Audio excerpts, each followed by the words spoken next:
prezentaciju. Sad se vidi prezentacija. Petar, samo kad budeš najavila reci da ćemo snimati, samo da... Miret, bio razgradive teniste.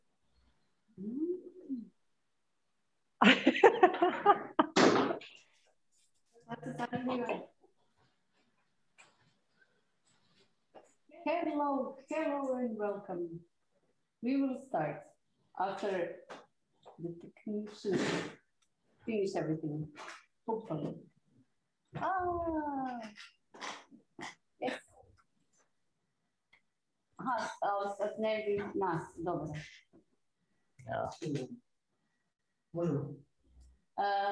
Hello everybody and welcome to our first workshop on the subject of starting a business, being an entrepreneur, and especially doing it in a foreign country.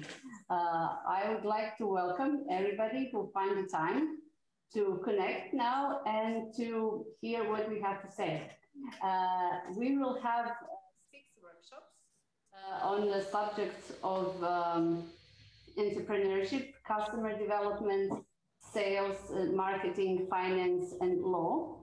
And they will be every Tuesday at 6 o'clock. We will also record all of them, so you will be able to see them later or maybe share them with your friends or anybody who would be interested in knowing something more about entrepreneurship. After this series of workshops, we will start with the incubator program, which means that we will accept a number of teams or solo entrepreneurs who have an idea and want to start a business here in Croatia. We will support mentorship and networking and some legal advice and maybe connections to people who have money and want to invest in your business. So I hope we will have a good time. We will learn a lot, and I hope that at the end of this year, after the end of incubator, we will have a couple of more companies here in Croatia that will be started by migrants working now and living in Croatia, and that will grow in the future. I would like to introduce you our first speaker, my friend Stevica Kuharski, who is a serial entrepreneur who started a couple of companies and who also managed to grow them to be big enough to be sold to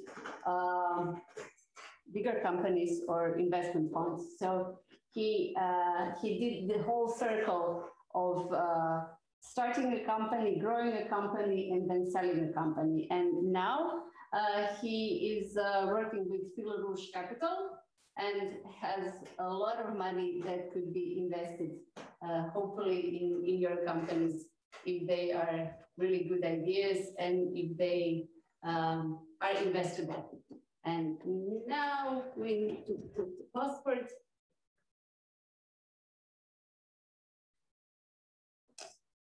And I will give the words to Stevica. Okay, thank you, Petra, for these lovely words. I'm happy to be here, and I'm very happy to share my experience and the phases of the entrepreneurial life from Croatia and from the region. During my talk, you will see some slides, hopefully very soon. Can you share the screen? The slides.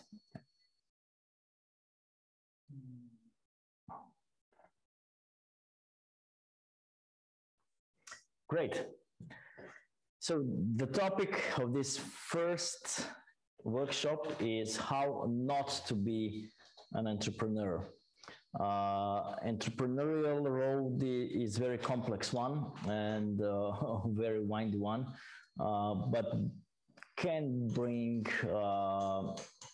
fruitful products that will help you grow as a person, or that will help you grow your business and prepare for basically the rest of your life when you make an exit or succeed in whatever you're doing. Petra introduced me in the beginning, but I'll tell a story about my entrepreneurial life. So I've opened my first company back in 2003, and this February I celebrated 18th anniversary of creation of that company. That company is still working, and I'm very proud of it. In the past 10 years, I became part of the startup community here in Croatia and region, and I've listened more than 3,500 pitching sessions from different companies, and I've mentored more than 500 companies. Besides that, for my own companies, for my own projects, I pitched at least 100 times to partners, potential investors, and eventually investors that I managed to work with. During that time, I've opened, I believe, 5 or 6 companies. To be honest, I'm not sure anymore. Some of them failed miserably, and I count on these fails basically as big success, because that was the validated learning. I've learned a lot from my mistakes, and that's basically the lesson 1 from this workshop. Every fail that you make is not a fail. It's a success if you learn something of it. And you need to do it, otherwise you will just be failing and failing over and over again because of the same mistakes.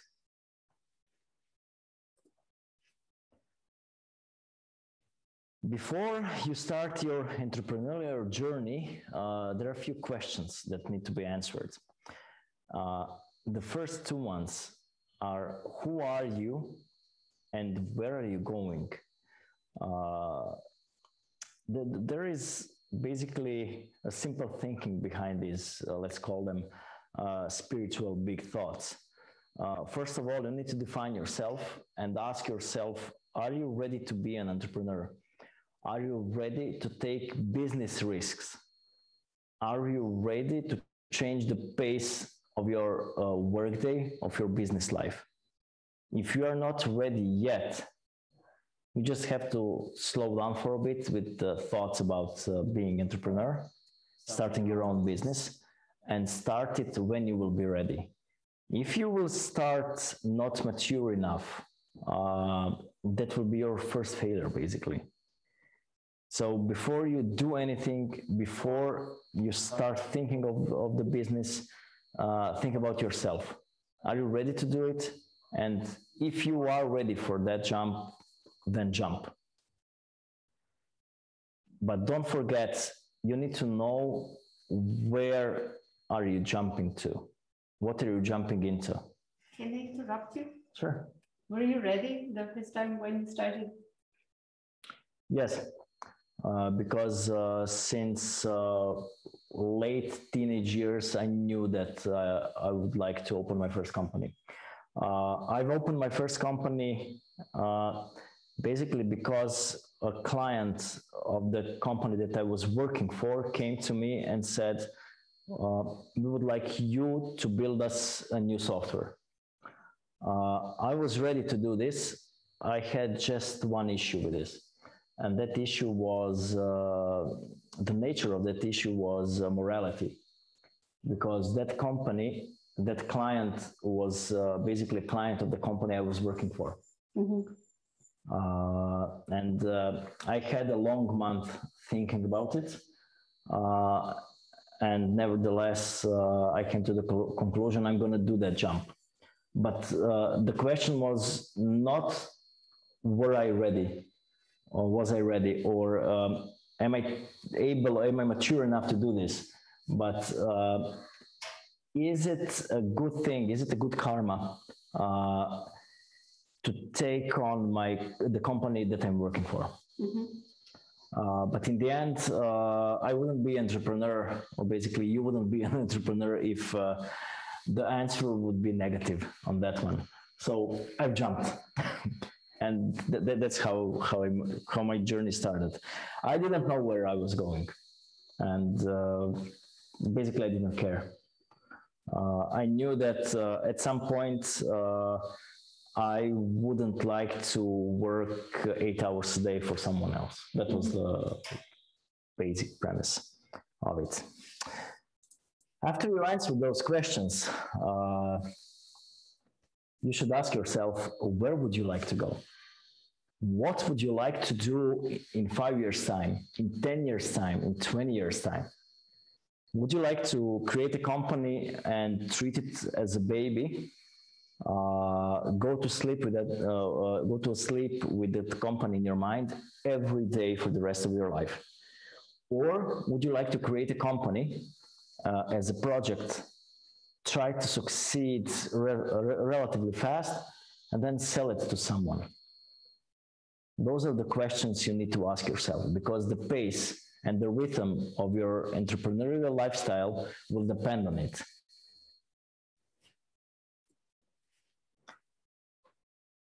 The next thing is you need to have an idea, but bear in mind that ideas are worth really nothing. Idea without an execution is just an idea that just sits in your head, in Petra's head, in everyone else's head. And I assure you that at this point of time, the idea that you're thinking about, at least 100 people are thinking about pretty much the same idea. And out of those 100, 30 of them have started doing something on this idea. And out of those 30, 5 of them managed to get around teams or started executing this idea and generating money from this. This doesn't mean that you're too late.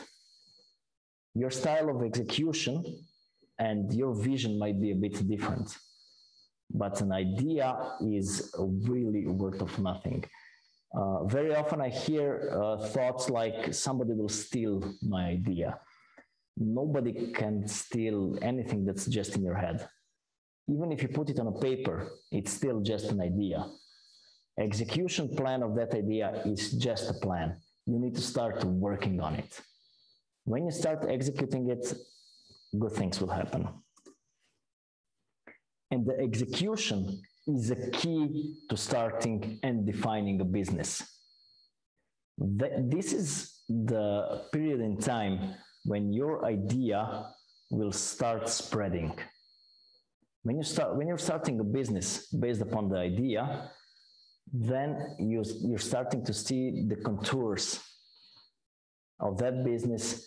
And basically, coming back to the questions from the beginning of my talk, you're starting to answer the questions that you ask yourself. But before that, it's just yada, yada, yada, for real. So this is the jump. Starting a business from an idea is the jump. And I'm sure you're ready for this. And the next topic, the next big question is, are you the smartest person on earth, in the universe? Or you are not the smartest person in the universe? You have to answer that question by yourself. And the conclusion is, should you work alone or gather a team around you? If you're going into some kind of craftsmanship or anything that's connected to an art, then you're basically working alone. You're not creating a big business. You're just exploring your creativity and trying to monetize that creativity. And that's nothing, there's nothing wrong with this. I think that's marvelous and beautiful, but this is not business. The business is created by the team. And when gathering a team, if you are the smartest person in the room with the team, then believe me, and there are no other words to say it, you're the most stupid person in that room, because you need to hire people that are smarter than yourself. this is something that you need to do. If you are hiring people that are not A-grade people, A-grade executive staff, A-grade developers, A-grade designers, you're failing. Remember, only the best people hire better than themselves. And this will bring the dynamics into group discussions, because you need to lead your team by an example and not by the thing that you started the company. You need to be example for them, and you need to steer this group, because each member of the group will focus on the things and topics they're the best with. And you are the captain of that ship. If you're not steering, if you're trying to do their job, you will fail. You have to have trust in them that they're bringing the best value to the company. And I'm talking here about the core team. And that core team consists of 2 to 4 people. So basically, you need just 3 more people to create the best team that can be. And with that approach, they will do the same.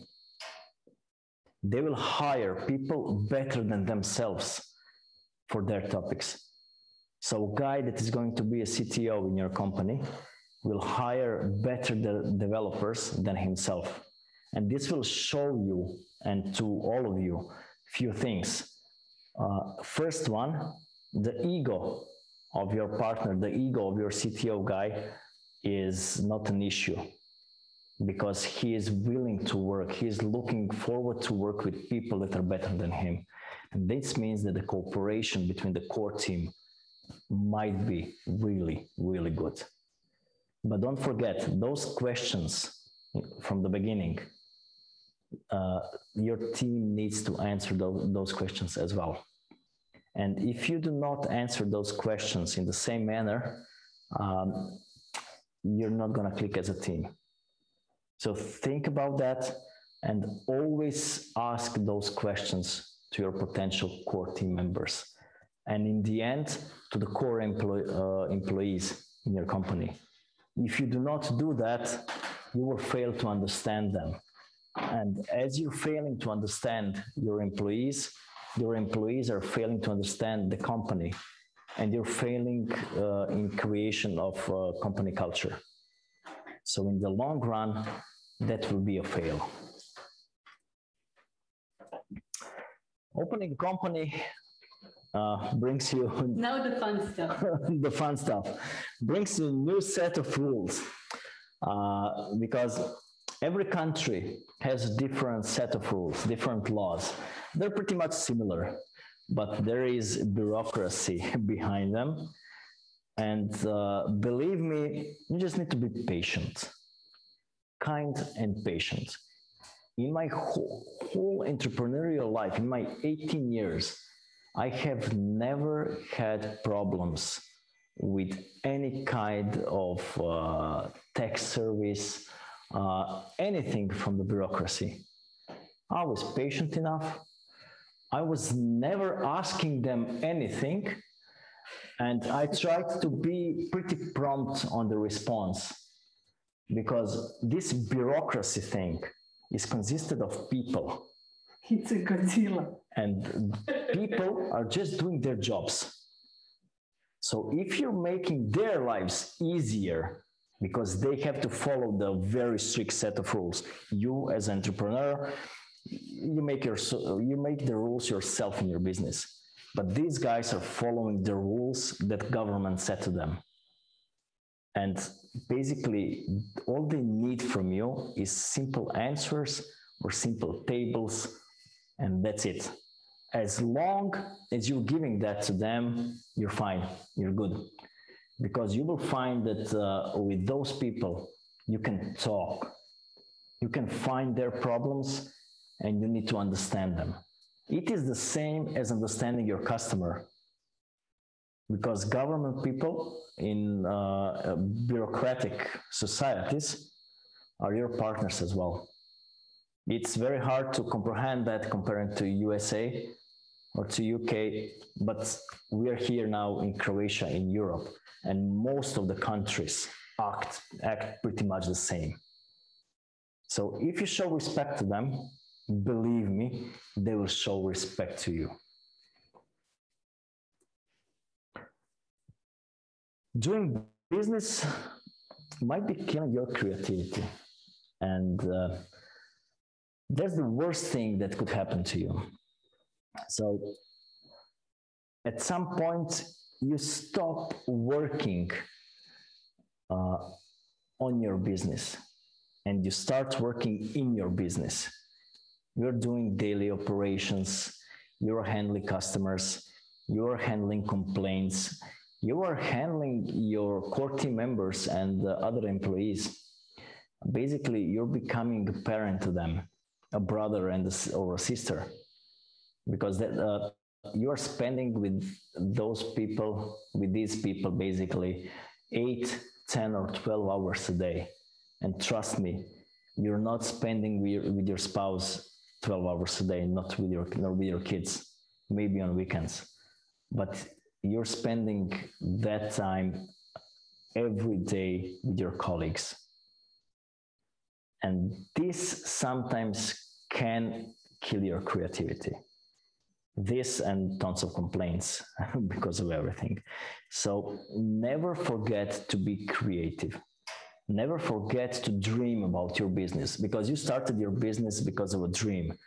Okay, there are some people starting the business because of the necessity. But at some point, that people also need to start dreaming. Otherwise, their business will stall. And 20 years later, they will wake up and say, oh, what happened? I'm still using the technology I've used 20 or 30 years ago. And I'm not keeping the pace with the system and with the market. And then in your late 50s or early 60s, it's going to be too late to make changes. So never stop dreaming, never stop educating yourself, and use that education in your business. Every business has some kind of introduction. So whenever you talk about your business, be ready to describe that business in 2 to 3 sentences. Don't fail on that, because the time is the only resource we all have at our disposal at the same quantity. So don't waste other people's time. If you're wasting other people's time, they will be wasting your time. And that's not something you'd like to do. Your business doesn't make sense if you're not solving any kind of problem. If you're doing something that's in the industry that's nice to have, it's very hard to grow. It's very hard to get customers. It's very hard to get money for this. But if you're creating a solution for a real problem, trust me, customers will come. If you first build something without talking with customers, they will not come. So when you're starting the business, start talking with potential customers, find their problems, and steer your product as a solution to their problems. Can I again interrupt you? Please do. Tell us something about your projects and who were your clients and what problems were you solving? Okay, in my first company, I started it as software creation services, and I created the ERP solution for accounting and everything that's connected to business life. And at that time, I was 24 years old, or even less, a bit less. You knew all about the companies and I was lucky to have that opportunity, and I was like a sponge. I was just soaking all the knowledge and experience of the people that wanted me to build the software and learning all this. And yes, in the end, I've learned almost everything that's needed about accounting. And so because I had to create a software that's replicating that. And basically, from the strategic point of view, I was doing a mistake because lots of companies, every city in Croatia has at least 2 or 3 companies doing the same thing, because this is the easiest way to do if you're a software developer.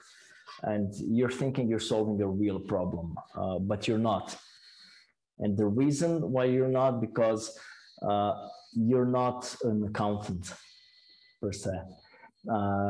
I had luck to sit with people that worked on my software in the same room, so I could iterate very fast. But otherwise, doing that from scratch today, this might be a pretty big mistake. And the latest venture I had was basically Uber for package delivery. And that idea came to me literally when I was laying on a beach on Hawaii.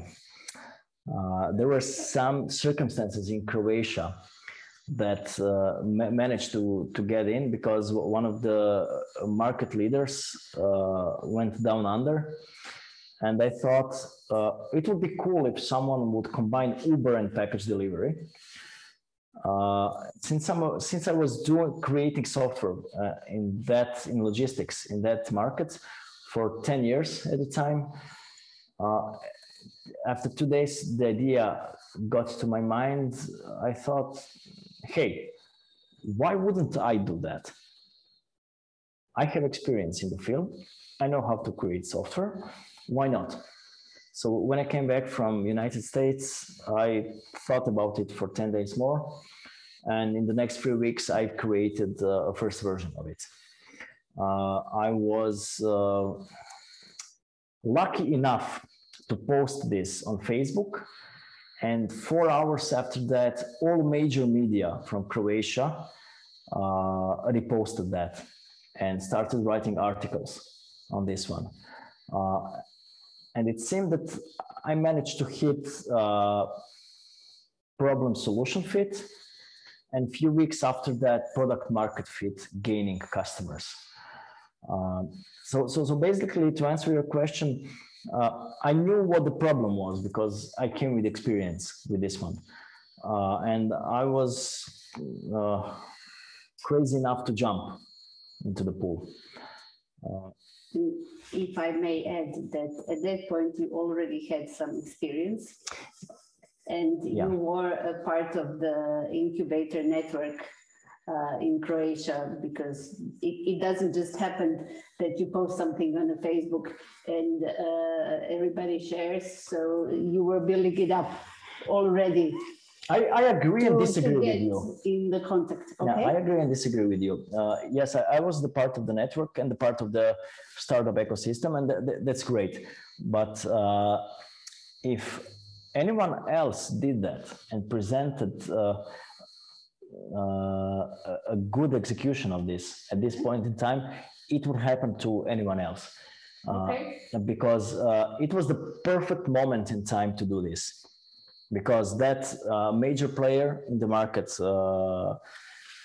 went down under, and the second biggest point in time in Croatia was Uber coming to Croatia in a few months after that. So there was a hype about it. There was a hype about it.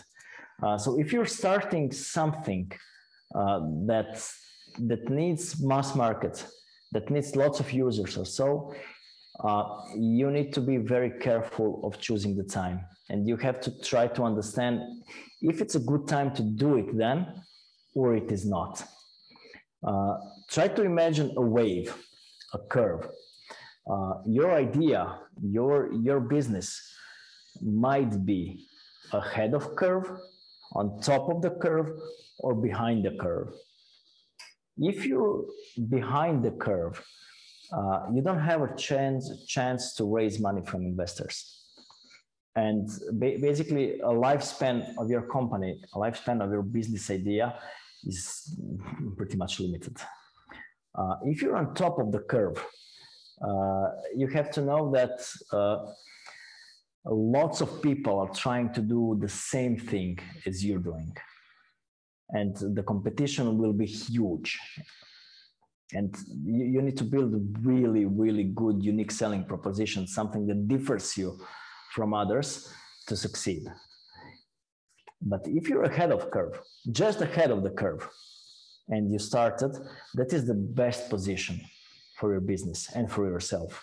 But it's very hard to find that position in time, because that position in time is not now. Roughly, it's 12 to 18 months from now. So you need to be able somehow to predict the market trends in the next year and a half, to start building that at this very same moment. And this is almost impossible to do, but that's the best success. If you're very ahead of the curve, you will fail. Because while you'll create something, the time will pass and the curve might move in some different direction, parallel to your point, parallel to your project. It might return, it might never return. But that's Facebook basically. MySpace existed before Facebook, but Facebook started, I'm not sure, but I think two years after started Facebook started 2 years after MySpace, and that was the perfect moment in time with perfect execution. And this is how the best things happen. Unfortunately, you don't have a control on this. You can try to predict market trends. You can try to predict everything and anything, and most likely you'll fail. But this is where the most fruitful products are and companies. We are trying to play and work here in a way. You will definitely fail, but there is a chance that you don't fail. And if you fail a good number of times, then you will learn a couple of things, and then at the end you will make a success, because we know quite a lot of people now that are quite successful in Croatia that started. But can you tell me something more about your fails? I like the story about how you wanted to help kids, being good kids, and what happened with it. So my first real trip to startup world and startup community started with something called Habits.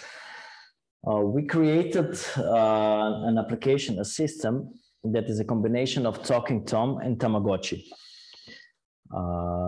If you're not familiar with Talking Tom, that's the sweet talking cat that's repeating everything you say. That was back in 2012. And Tamagotchi is that digital animal that you have to feed and pet every now and then. I've gathered the team. They were all my employees in my company at that time. And very shortly after New Year's Eve 2012, so early January 2012, I've said, okay, let's create an application. Let's create, and my colleague said, let's create an task manager, New Year's resolutions. And I've said, cool, but let's put something like an animal that will track your progress and that will grow as you finish any task. And we said, okay. As developers, and me as a developer, we were struggling with illustrations. And I was really sad that I couldn't fulfill my vision about beautiful illustrations in this application.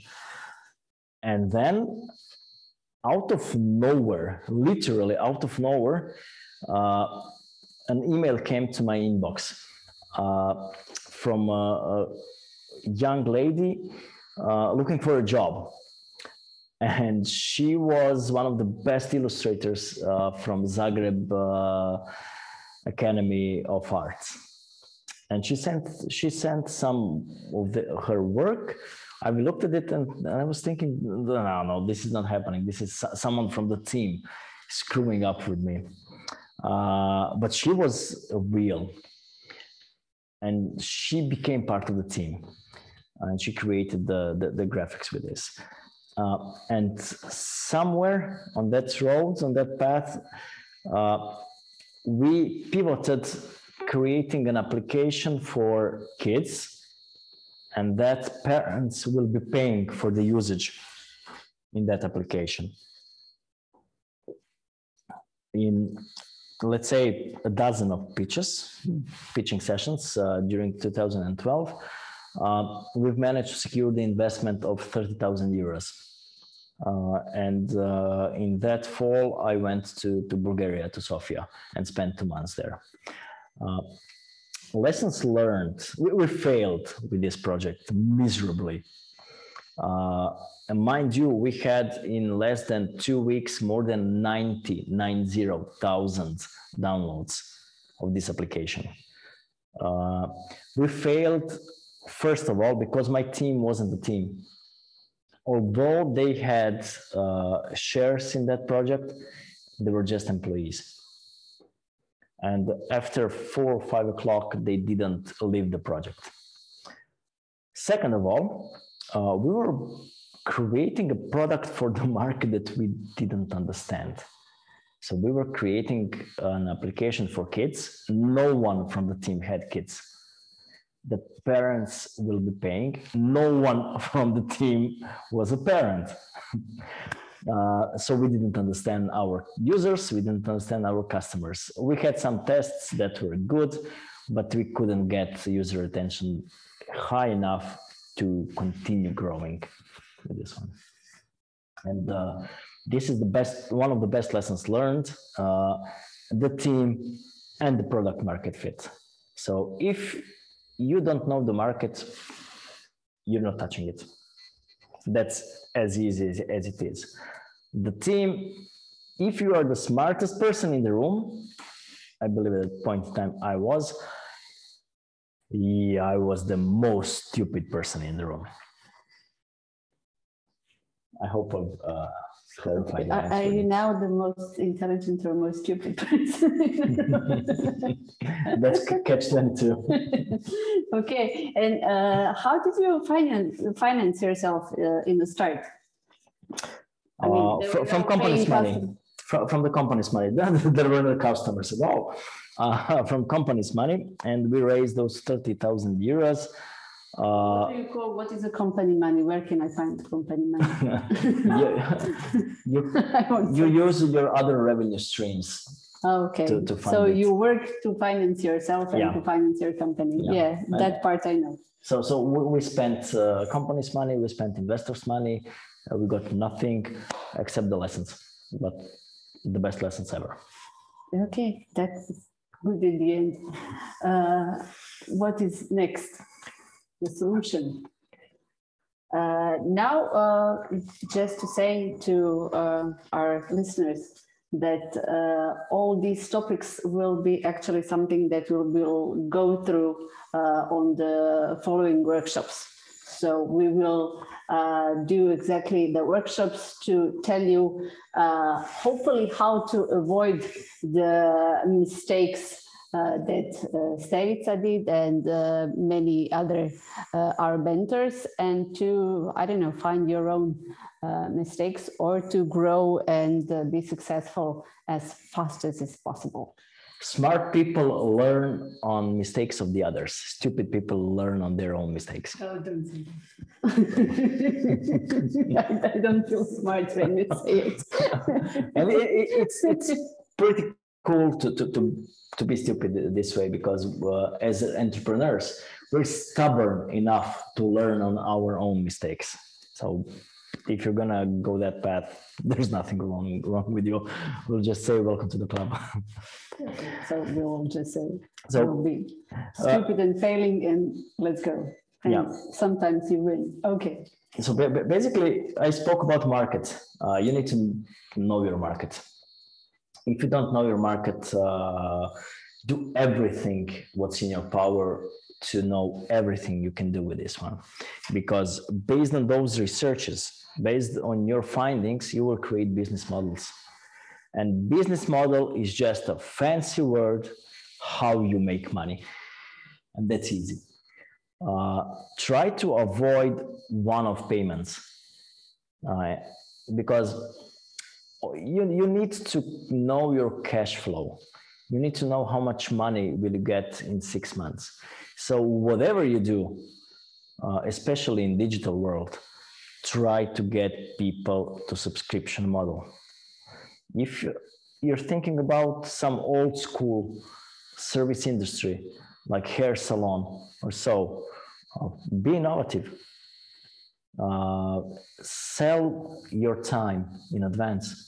Tell your customers, okay, you would spend 30 euros a month on hairdressing services, usually. Okay, here's a discount. Pay me every month 25 euros, 6 months in advance. And get your own time slot whenever you'd like. Because as a businessman or businesswoman, you are basically in a professional services industry.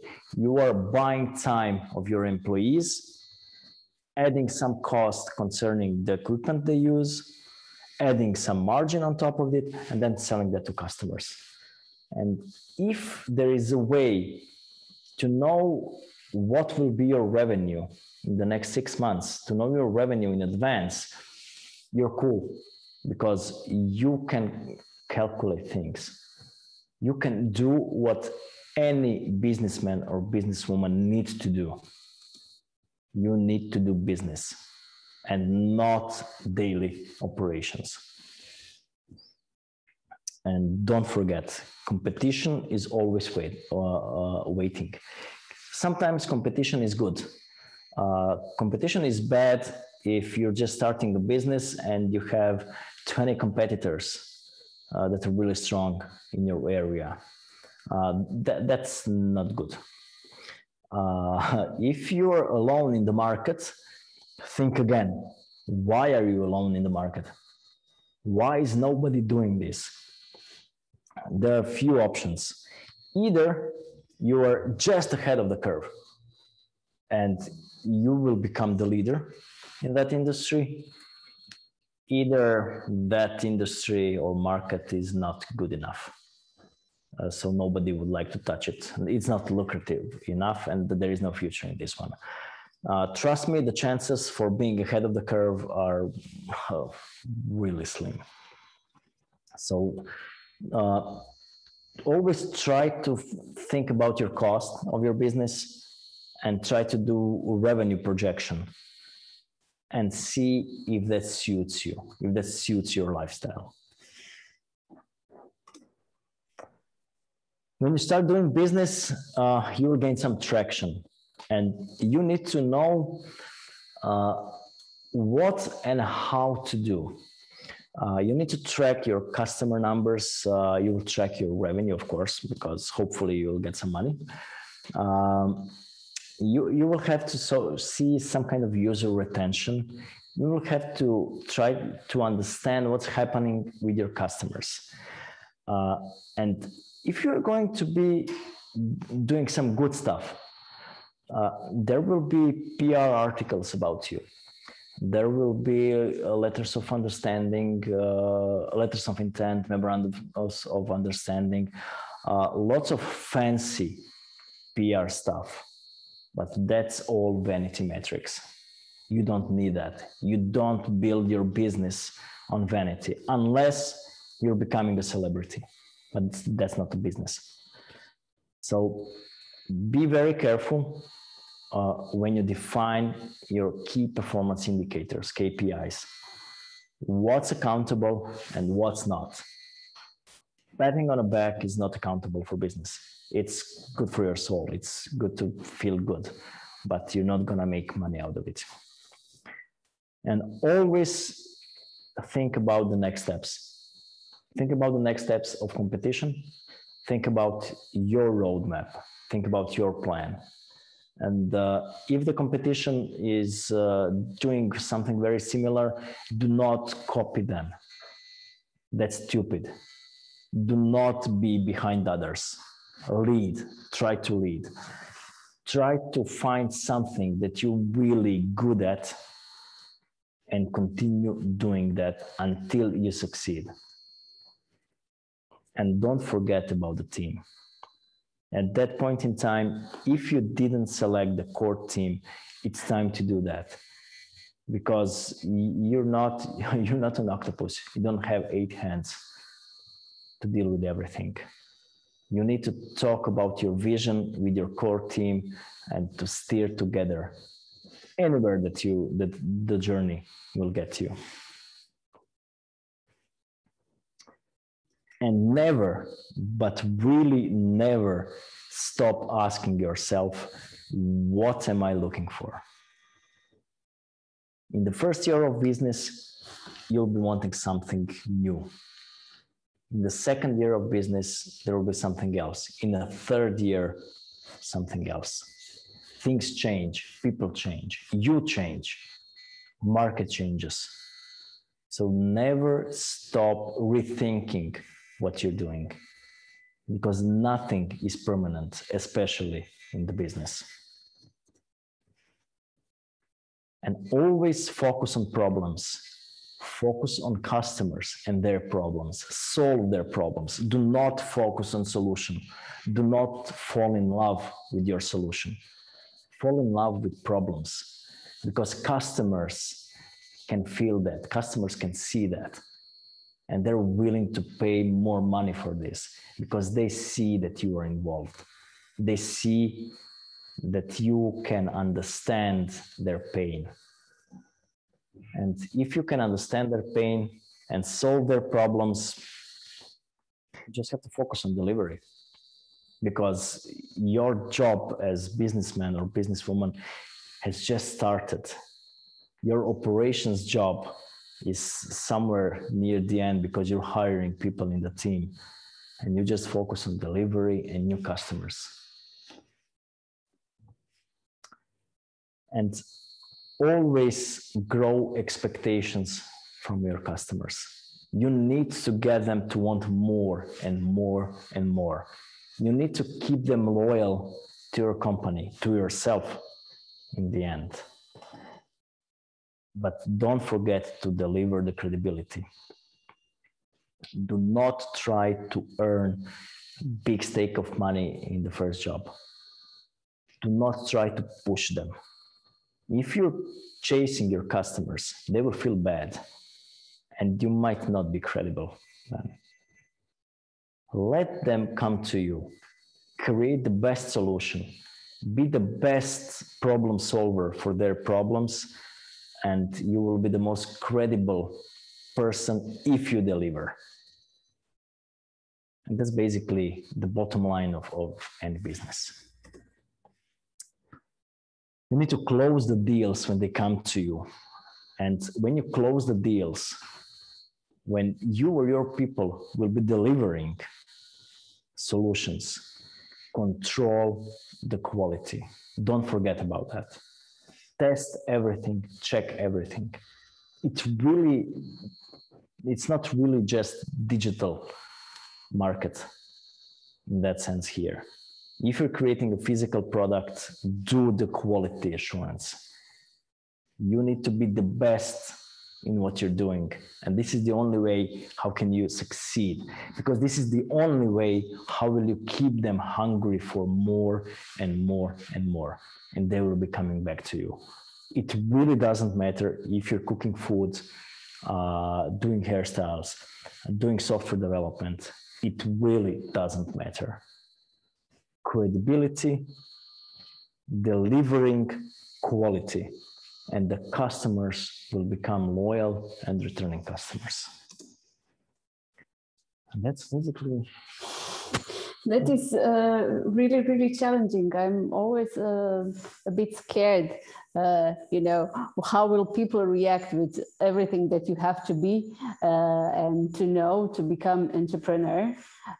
So I will again ask you, when you started, what was the percentage of all of this that you said? How much did you know? Nothing. I knew nothing. And as I learned one thing through mistakes. So the first client I've lost, I knew why I lost them. So I'm trying not to repeat that mistake again. The next big client I got, I've tried to remember why did I get them. The first failure in getting the money for the work I did, I know why I didn't, what was the failure in that, what was my mistake in that one. So I'm just trying to avoid those mistakes, and that's basically it. Coming from my talk in the past 50 minutes, basically there are, let's say, 10, 12 rules of this. It's not rocket science. No, it's quite easy, so you have to. But you have to jump on every one of those, and you have to be able to jump through every of those 12 loops. And you have to be able to jump from loop number 4 to loop number 9 or 10. Knowing what are the loops 5, 6, 7, and 8 are. If you manage to do this, then you'll be just swimming around business ecosystem as a shark. As a shark. Well, I don't know. I think it helps sometimes to be. We were talking about being well, the smartest or the stupidest. I think it's good sometimes to be a bit naive. I wouldn't call it stupid, but naive and enthusiastic. I know those two. The combination of those two got me places where I wouldn't get if I wouldn't be naive or enthusiastic. Well, in business and also in life, like, well, climbing mountains, like there will be grass at the top and it wasn't, but as I already got there. I believe there are two ways. The first way is I trust no one and I don't trust you. Let's build up this relationship. And the second one is I trust with my life. And the trust between us can just go down from the day zero. Okay, well, that doesn't sound good. That's excellent if you do not disappoint me. The second part. It's the trust, on that second part, the trust from me to you cannot grow, but the mutual trust can grow, and mutual relationship that can grow. But my trust towards you cannot grow. It can only go down. And that's, it really depends on the type of the person, what you are and how you deal with problems in your personal life and in your life and coming from your experience. This second part is the harder one, because there will be lots of disappointments. And at some point, you will lose that naive way of thinking. Well, I think a way to connect to people, that would be in team members, that will I will talk about later, and also with co-founders. I think it's a way, not so much trusting, I trust you, you trust me, I will do it for you, you will do it for me, but we have a common goal. And as long as we have a common goal, and as long as I know that it's good for you to fulfill that goal, and you know that it's good for me to fulfill that goal, so we will both do it, not for each other, but I will do it because I want to do it. And if we get together on that goal and on the values and on what we want to build, then we will. It will be the most open and clean cooperation because we don't have a hidden agenda, but we have a clear agenda. I want to do it and you want to do it. You said my thoughts. Everyone has a hidden agenda. Okay. Always. And that's why the team members need to be sincere to themselves and sincerely answer the question, what's your hidden agenda? What's your goal with this in 2 years' time, 3 years' time, 5 years' time?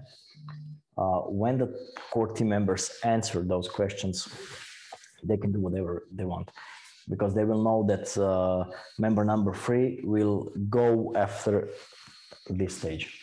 And that's perfectly clear for everyone. That might change, but in the beginning, they need to know all hidden agendas from all core team members.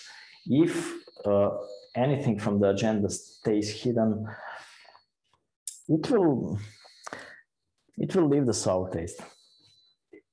Well, it is a challenging thing. If you want to go alone, that you will miss somebody who will, maybe pick up when you're feeling low and has different skills. And if you're starting with somebody else, then you have to find a way to cooperate. So, well, it is always, there is one challenge or the other. Everybody chooses it the way they want. I will continue now with the talk about how to organize, how to find these team members, how to do it in the start. But I would also like to say, if you have any question or comments, you can put them in the chat or raise the hand or just ask and interrupt in any point, so we can make this a bit more interactive. We were hoping to do it live when that would be much easier, but we have what we have. I will now switch to another presentation.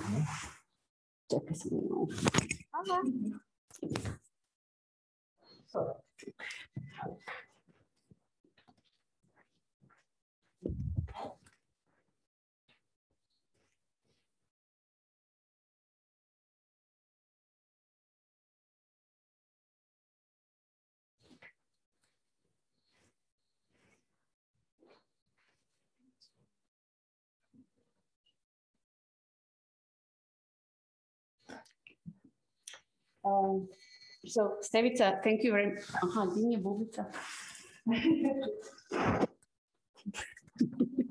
You can talk to mine.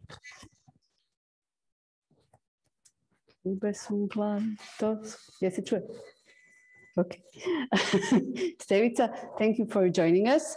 I hope we will see a bit more of you, and we will ask you to join us on the mentorship sessions when we will have teams. And well, we expect your support, some money. Petra, thank you for inviting me. Guys, I hope you've managed to listen the things I've was speaking about, and if you need some help, any help, just ping me for Petra and have fun. Thank you for inviting me. It was a pleasure being here. Thanks. Okay, I will now, well, it is still open for any question, comments, or whatever. Just write it down, raise your hand, do whatever. And I will continue a bit more about management and organization with also some of the suggestions and advices how to do it. One of the things that I like talking about is a beginner's mind. And we have some of the really successful businessmen that I know that started a company in Croatia, sold that company, already earned, well, I can openly say millions, and started a new company. And we were, as a group of mentors, having lunch, and he said, I was just in the States, I was on a training, and we were talking about how to present, how to pitch a company. And we were a bit surprised because he was already doing it for 10 years. He did it successfully because he managed to start a company and sell a company. And he was a mentor to other teams to help them to pitch their companies and to present them. And after 10 years of everything, he was still really open to learn about it, to learn new stuff, and to see from the other perspective how that could be done better. So keep in mind this beginner's mind and being open to everything you can learn. Somebody said that one ignorant person can teach another ignorant person things that he himself doesn't know. So we can always be open. You can learn something from somebody that that person doesn't even know that he knows. And maybe you experienced it so far when you meet somebody who says, oh, I know everything, and usually uses some special big words, unknown words. You kind of feel it within you that that person doesn't know that much and is not aware even of how much he knows. And with time and with learning more about things that you do, you will probably find out how much more you don't know. And with that comes a bit of a humbleness and understanding how much there is and how much you can still learn. And basically that is how you grow your experience and your knowledge. And one of the things that, of course, Stevica was also talking about is your plan and your path and reality in entrepreneurship and in life, especially because this is these workshops are especially meant for migrants, and being a migrant, I think everybody is already aware of the different things that life can bring and the different situations you come up with and different problems you have to solve. Probably nobody is born and says as a little kid, oh, I'm going to go to some other states and live there and start everything over and things like that. But it is something that happens, and also people who already moved to another states are usually people that have a good basis to be entrepreneur, because they already managed to organize their life in a new country and are ready to jump and to take the situations under their own control and in their hands to change it. One of the things Stevica was talking a lot about the jumps, and I also, one of my stories that I heard about entrepreneurship was about a jump. And the trainer at that moment was telling a story of kids in a swimming pool that has the jumping station. And so he said, and he looks at the kids going up and then jumping down in the swimming pool, going up, screaming and laughing. And he was like, this is so easy, and they're just having fun, no trouble at all. I want to do it the same. And so he started, and he started climbing on that jumping station and went up there. And then he saw his fingers like this. And when he looked further, the swimming pool looked like this. And what I was told that day, at that moment, you have to jump. You have to make a decision and say, okay, I'm going to try it. I don't know what is going to happen, but if I don't, I will always remember that I didn't try it. And that is the one thing we don't want in our lives. So we will help you with the jumps in the next workshops and also in an incubator.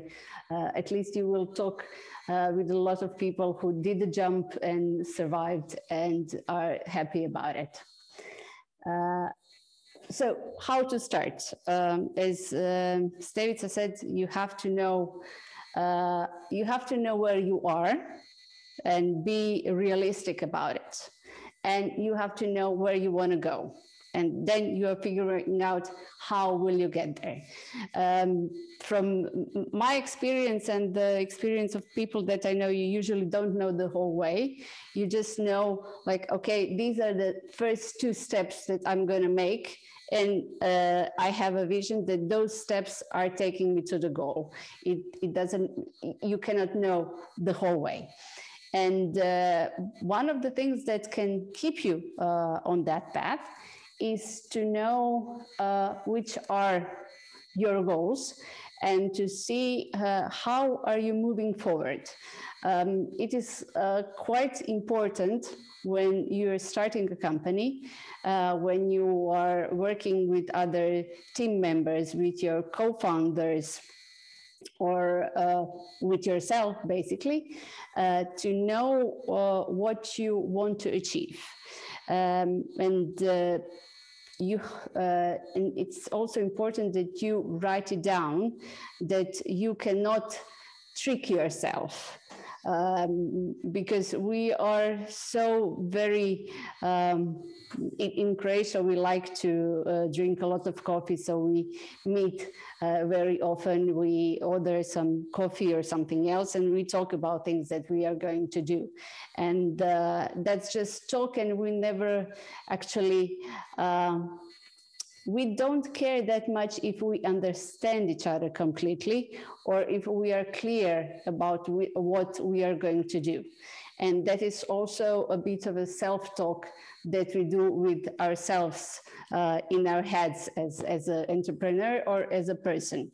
And to start a company, we have to get those ideas on a paper to see, okay, what do you want to do, and how will we know if we are doing it? And for that, there is this acronym called SMART goals. I don't know if you heard of it. I don't know if you're using it, but I think it is good to have it somewhere in your mind. So S is for specific and strategic. You want to create your list of tasks and your list of goals to say, we are going to find buyers or our customers. And that is really not specific because you're not saying anything about what type of customers do you want, where you're going to find them, how you're going to contact them. So you want to say, okay, I'm going to find them with LinkedIn, or I'm going to find them if they're walking in a street where I want to open a restaurant or something quite specific. What are you going to do? The next one is measurable, because you cannot say, I want to find many customers, but you have to say, I want to contact and find 50 customers, or I want to be able to pitch to 50 customers, and for that I have to contact 101 to see who will want to talk to me.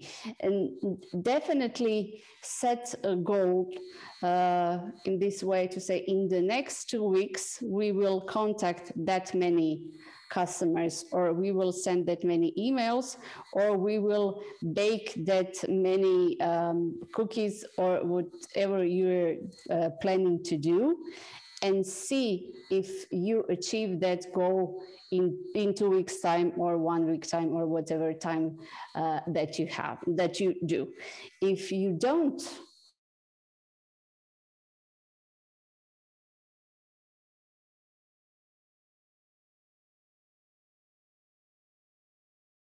and for the next goals, say, okay, in the next 2 weeks, we will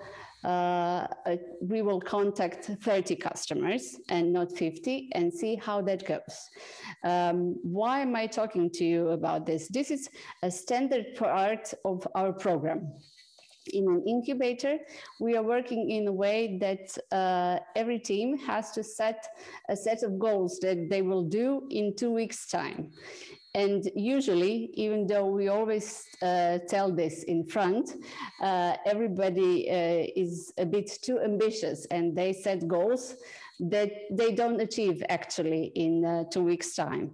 And then they try, we will achieve them in next 2 weeks. We will do what we didn't do in past 2 weeks, and we will do it again more.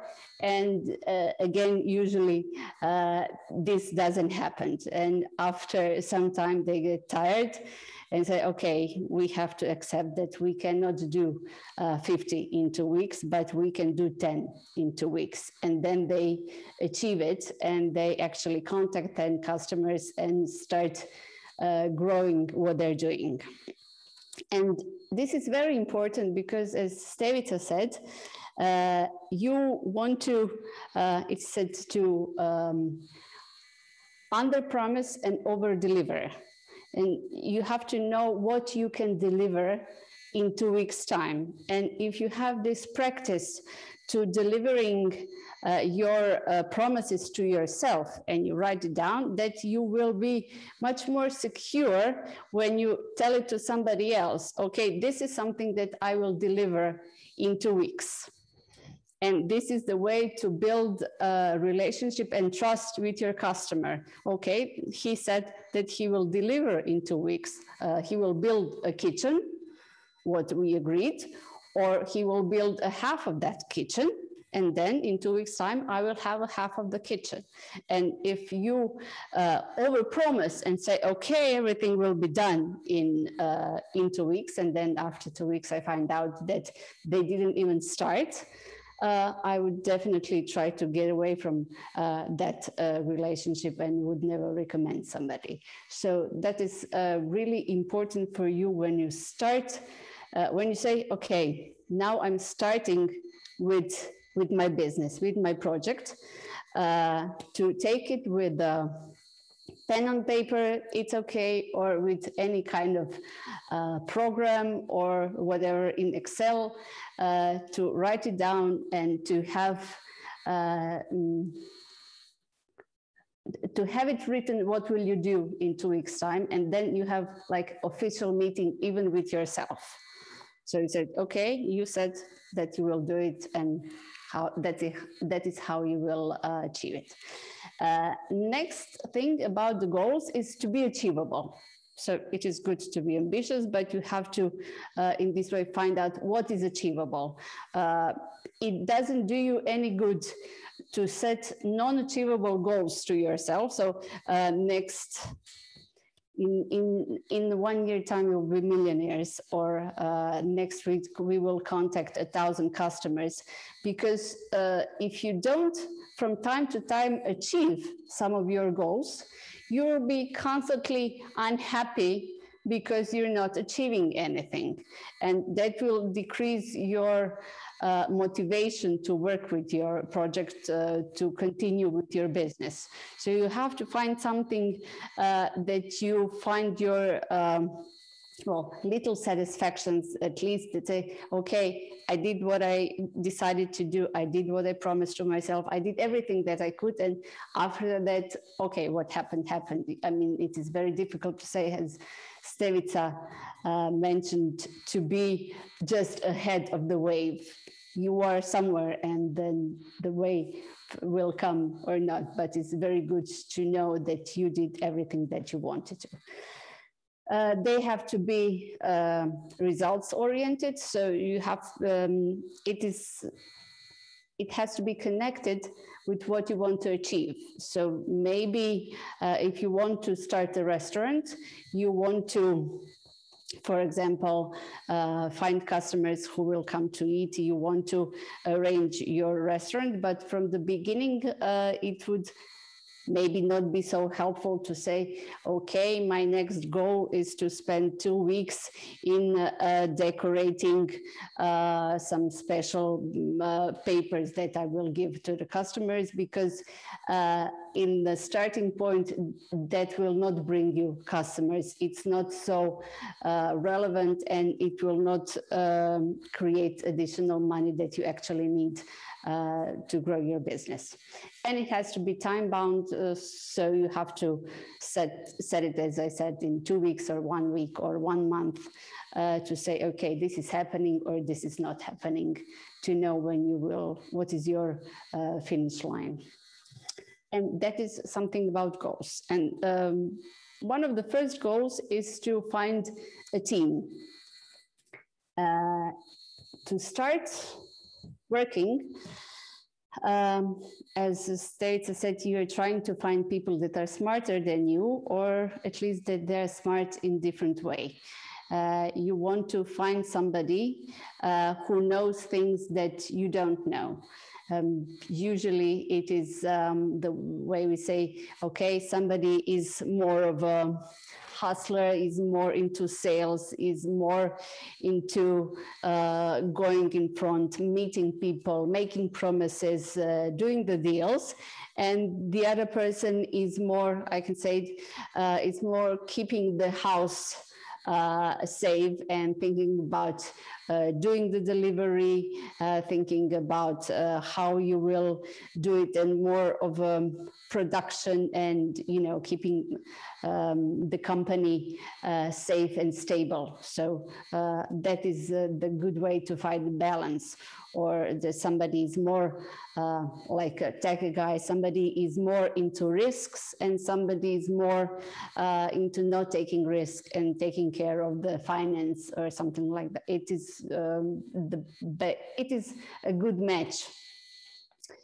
If you have, if your team consists of people who are thinking the same way, without these different skills and different approaches, then you might find yourself over-promising and not being able to deliver, or being too focused on perfect delivery that you don't promise it to anybody and you cannot find the buyers.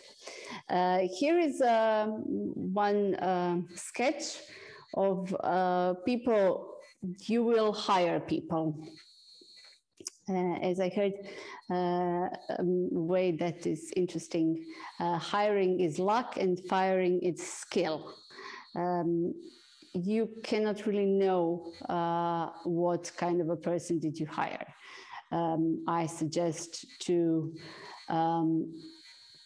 do it as without expectations that that person will be a perfect match, but to say, okay, let's try, let's test and see how we will work together in the next month or 2 months or 3 months, to see if it works out. And if it works good, then great, you will continue to work together. And if it doesn't, then, well, you will go different ways. And later, you will probably have to fire somebody from the people that you work with, your employees. That is, from my experience, that is never fun stuff, but it is needed for the whole team. Because if you have a member of the team that is not contributing, then you have all other members that are really good members that you want to keep and work with, and they are disappointed because they see somebody who is not contributing to the project, to whatever you do, and is getting benefits like all the others who are really contributing to the company. Well, now I realize that I didn't tell you much about myself. So I will do it just in a way to for you to get a glimpse that I actually do have some experience in managing, in hiring, and unfortunately also in firing people. I have about 20 years of work experience. I started as a broker in a finance market and stock market. I was investing money. One interesting thing that I learned there is that there are people who are satisfied and people who are not satisfied. And people who are satisfied even when they lose some money, because they could have lost more. And people who are not satisfied, they're not satisfied even when they're winning money, because they could have earned something more. And that was my learning and experience about people and money. And then I went to work with fashion for Lacoste, and I was in charge of marketing and strategy.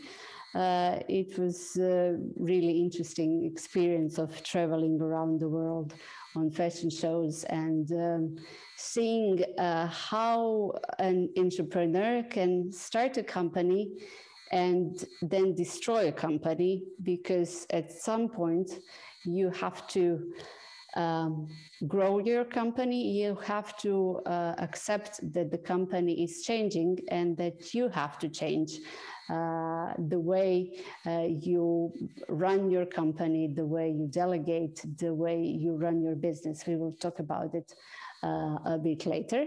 After that experience, I went to work in a big corporation, in insurance company in Allianz.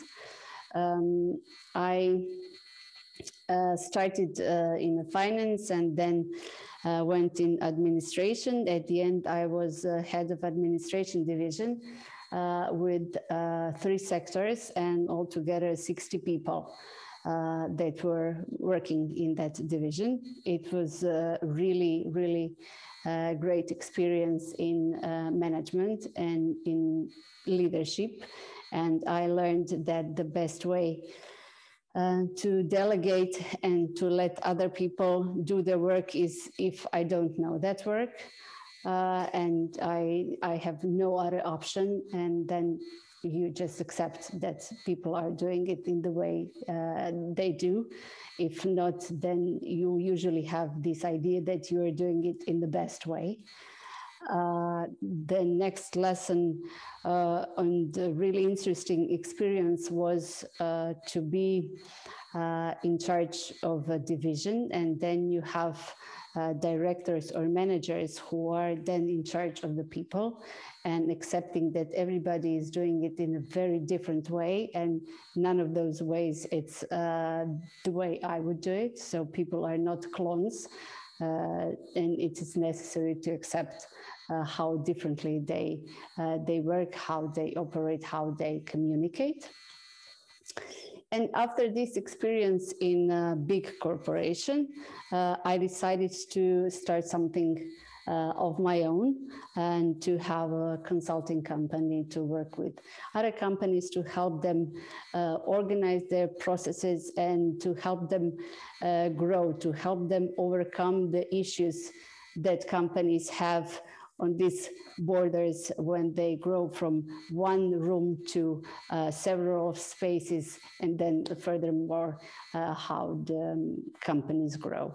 And now I'm working with Zip as a mentor. I'm working with insurance companies. I'm working with as an educator and trainer, and also with this project. So I have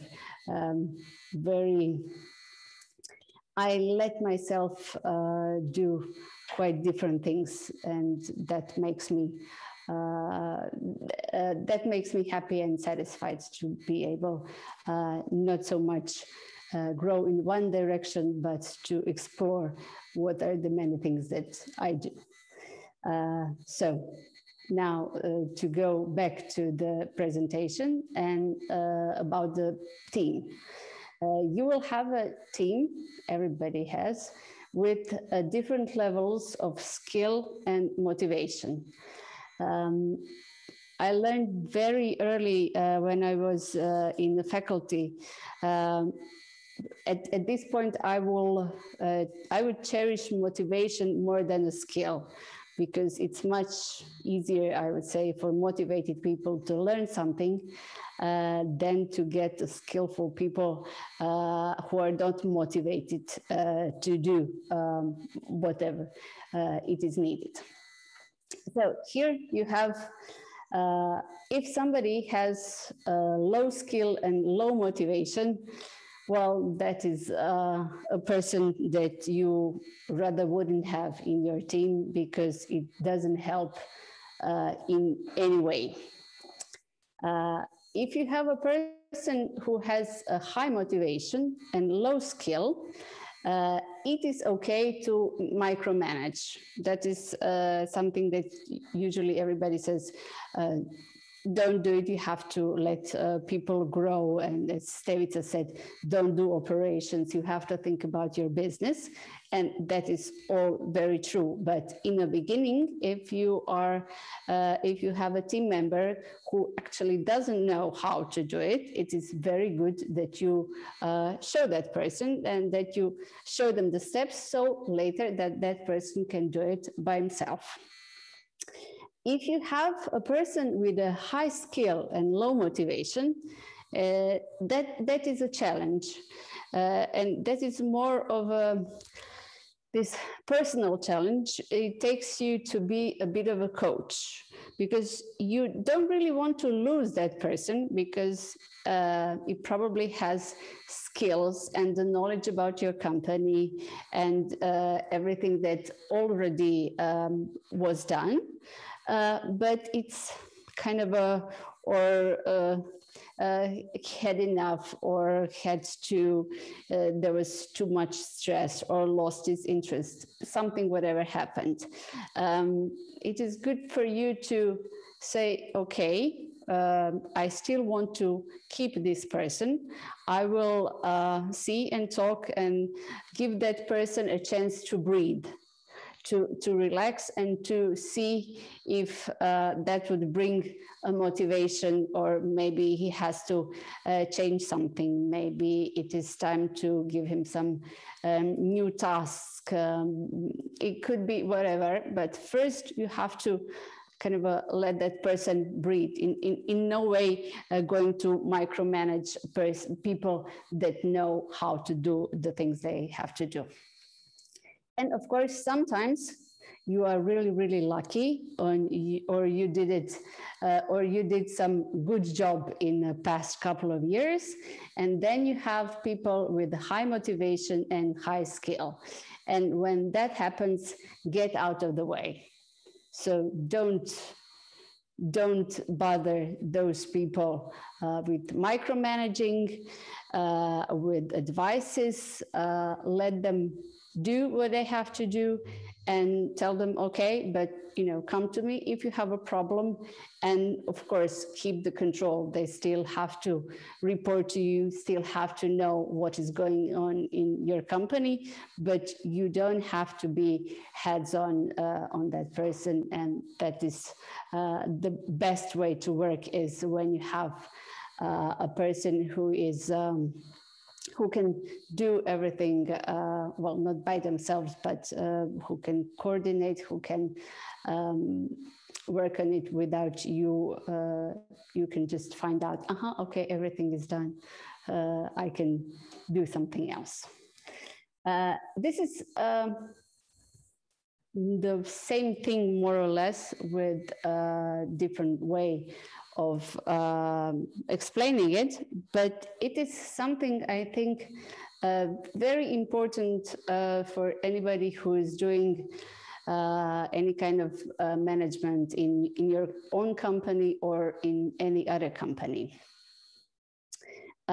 We always have to know that we have to approach different people in different way.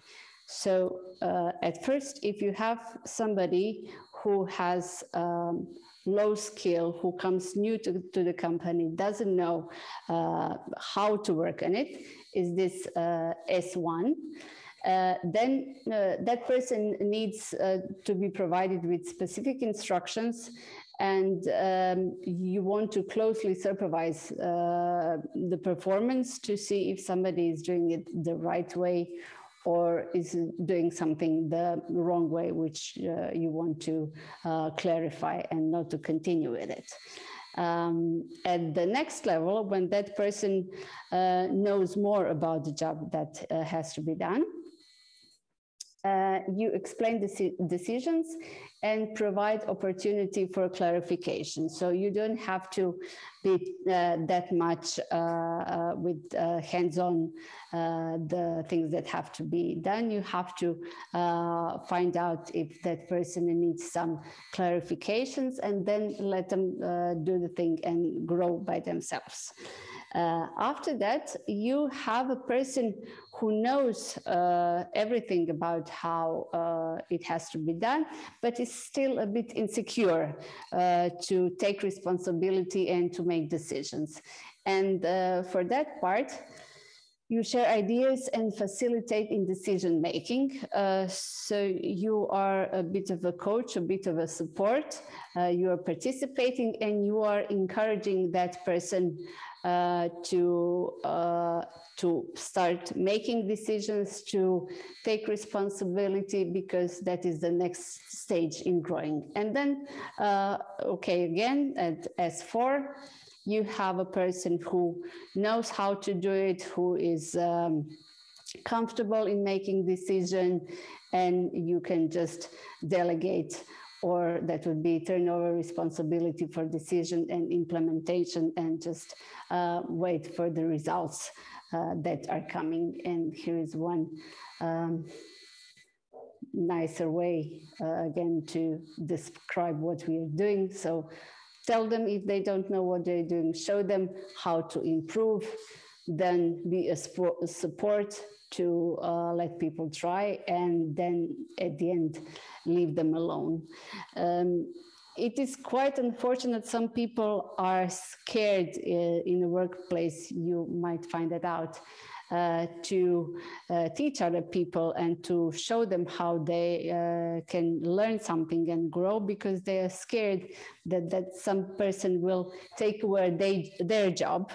And what I've learned from experience, it really is just a chance for you to grow, and you can't grow and do something else until you let somebody else do your job. So it was always a way to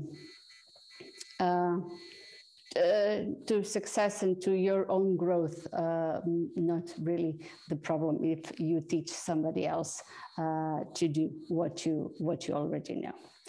So now that you know everything about how to create a team, how to manage people, you still have to be aware that every company as a person has the stages of their growth, of their life. Well, some of them end sooner, some of them live longer, just like people, but they do have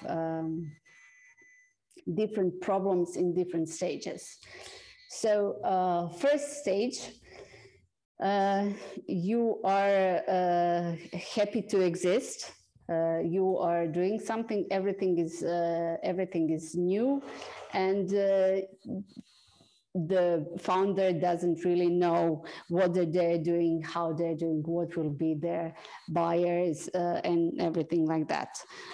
It takes some time to build it up, to start making money, and to feel a bit more comfortable. Okay, now we know what we are selling, to whom we are selling, and for what money, and we are starting to grow.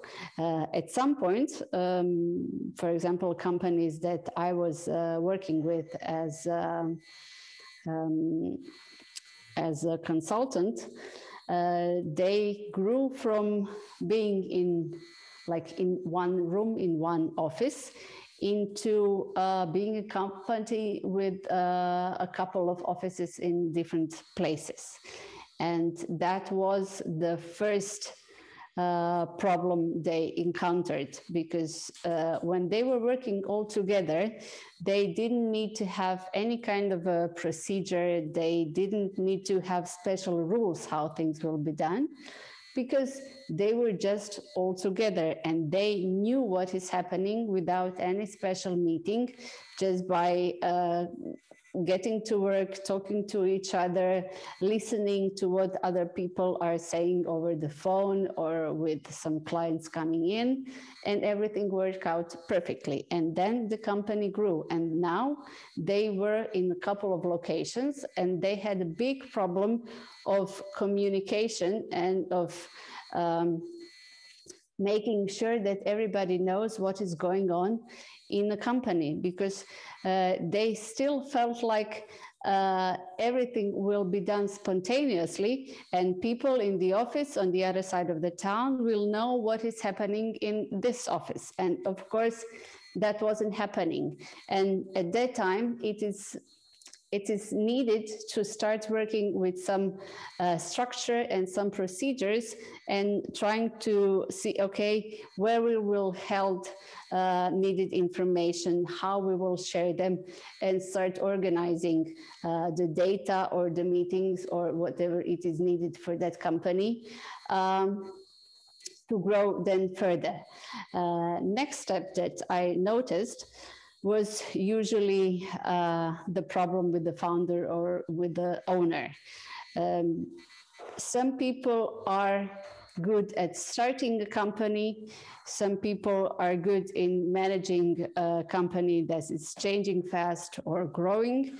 Some people are good in leading a company that is, well, big company on a stable market, but it has to deal with just some other problems of organization and costs and something like that. It is quite rare for one person, one founder, to be actually so good in all the stages of a company's life. And for a company to grow from one stage to the other, the owner has to grow, or the owner has to actually sell it and find somebody else who will manage the company in the next step. For example, as I was working as a consultant, I soon realized that I'm actually working as a coach for the owner, because there was a number of tasks that he didn't feel safe enough, or didn't have the trust in his employees to delegate them and let them do it without him. He wasn't ready for this leave them alone part. And that was the reason that people lost motivation. And that was the reason the company couldn't grow, because he wouldn't let somebody else take the task that was necessary at that moment. And what we were actually working on was how to help him to let people do the work without being too stressed. How will they perform and what will happen? So that was one of the things that I saw in my own experience, how actually the growth of the company was stopped because the limitations of the owner. It was about handling the money. He didn't feel safe for somebody else to do the payments. And of course, he wasn't in the office all the time to actually do it, and sometimes to negotiate it. And he also felt for one type of the requests of the clients that he has to tell who will take which client, and he couldn't decide which of his managers who could do that job. And that resulted in a way that nobody take that client's request because he had no time to actually delegate it. So it was in no way better than if he would say, okay, you are the person to do it. And then at the third company, as the company grows, it is also needed to do a different kind of financial planning and be aware of different risks and how they can be solved and how they can be planned. So there is another story of entrepreneur who started his company, who built it in a way to have 200 employees, but then wasn't ready to also listen to some people who were experts in their positions to see how to decrease the risk and to manage that company as it was already here with not so much differences in the ways where it is headed, because that big of a company then, to me, it is sometimes like you have an elephant and a butterfly. And if you have a butterfly leading an elephant, elephant actually doesn't move because the butterfly is just flying around him. And that is how I saw that part. So you needed some more clear and path for that elephant to go further and to grow. So that is my way of seeing the problems with that company. So as in a start, maybe this is of course a bit too much for somebody who is starting a company to think, oh, I have to be careful when my company already has millions of turnover and you know, not to be a butterfly. But it is okay that you just keep it somewhere in your head to ask yourself, what are you looking for? And as Stevica said, and where is your company going and what is needed at that moment, and to find it, okay, now I think that my company needs to have, the other employees have to have more freedom in what they're doing. We have to be clear about where we're going, so that you can have your hands free actually to look further, to look for new opportunities and where you want to take your company. So this is for the stages. And one next slide is about team. Here they have an idea of having ideal team member. In real life, you don't have ideal team member. You have people with very different skills, with different values, with all the differences they bring into a company. But if you create a good connection, if they all share the main values of the company, if they want to achieve the same goal, that is really a good thing, because very rarely you have like great players that work very nice and close together as a team.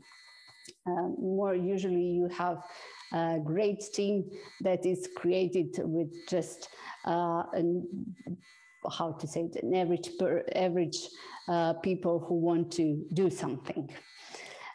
So here are different types of people. One that I particularly, I kind of like to work with is, for example, bulldozer. When I was a manager of big team in a corporation, there was a colleague, and well, I was kind of joking that she is a bulldozer type. So if I set a direction, she will make it happen. She will go through the wall or whatever. And I said, okay. And I am more of a gentle person. I believe when she goes through the walls, I will be able to take care of the wounded and see, okay, well, sometimes the wall fell down, but you will be okay. And I concluded that we would make a good team in that way, because she would make things happen and I will then take care of the people and we could continue. Then you have a charmer. As I had different teams, and we had surveys to see how much are they satisfied with the job and what they're doing. And we had differences with one department to another. And I was wondering, why is there actually a difference in satisfaction? Because they're working with more or less the same job. They have more or less the same salary. So there was nothing so different with it. But I realized that in one team, I had a funny guy, and he was telling jokes, and he kept the spirit of that department, and the whole department was actually more satisfied. So keep in mind that you need to have also in a team somebody who would be happy, who would increase this joy and fun in working, because people are working together for many hours, and it is good if they have somebody to make them laugh. And if that person would probably not be the one who works the most, but people are more satisfied if they take over some of his tasks than if they have nobody to work with. One of the things I want to mention, especially with being a migrant and working in a different country, there are many cultural differences. Some people are much more direct. In some cultures, it is not allowed to ask too many questions to a boss or a manager. And it is very good to find out what is the atmosphere and what are the values in the country that you are. I would always suggest to try to create an open environment in which everybody would feel okay with asking questions, with challenges, and in a way that would bring the whole team and a company moving forward. Because if you are not ready to be asked the questions that are many times not really not easy, and you don't know the answers, you will miss the opportunity to solve the problems together, because sometimes the person who is asking the question knows the answer and can suggest it. And if the manager or the owner is not open for that discussion, then he will not get help. And he will not get the best from employees and all the solutions that could become and that could be better than his own. And again, as Stevica said, you should hire smarter people than yourself, and you should believe. It's in the beginning, of course, you don't know how smart somebody is, or what skills, or what is something that that person brings to a company. But it is very good to be open to see, okay, I don't know right now, but probably this person has some values, some ideas that we could benefit from, and we'll see how will that happen. And not to say, okay, this person doesn't have any knowledge, and I don't want to hear his or her ideas. I just want them to do the task that was given. So there is always a possibility that some of these people will have more knowledge than you know, or maybe that they even know.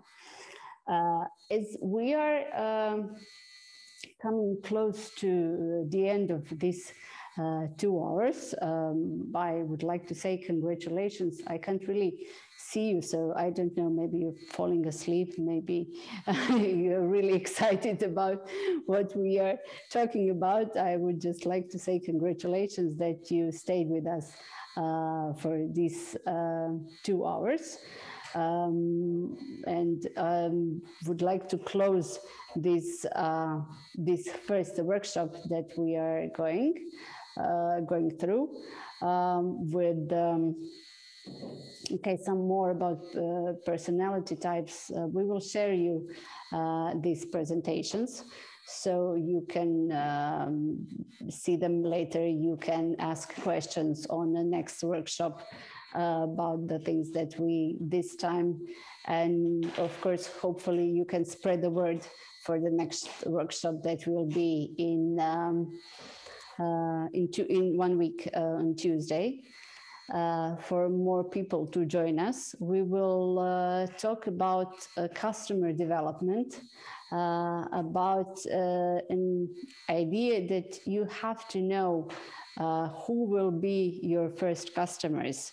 Will they be young people, or will they be men, or will they be women, and where do they gather, and how you can get to them with the biggest chance to actually make them your customers, and how to test it.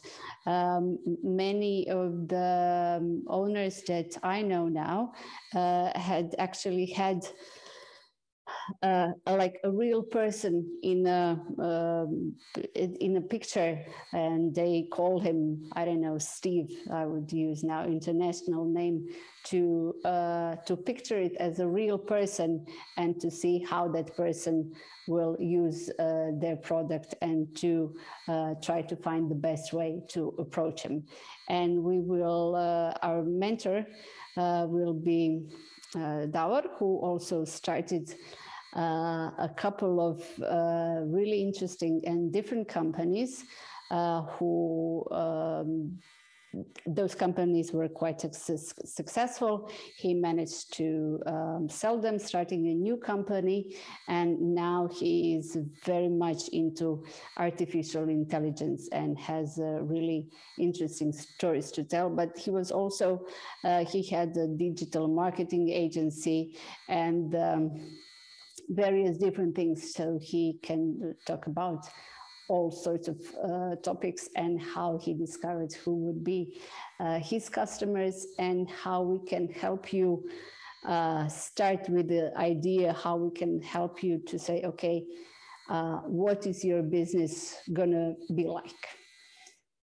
So this is what's going to happen in 1 week, and that is everything that I have for you today. Mariana, Lima, Nikki, are there no questions or comments? Okay, well, hopefully next time we will have some more, and you will also be a bit more relaxed and open to share your comments and your ideas and questions.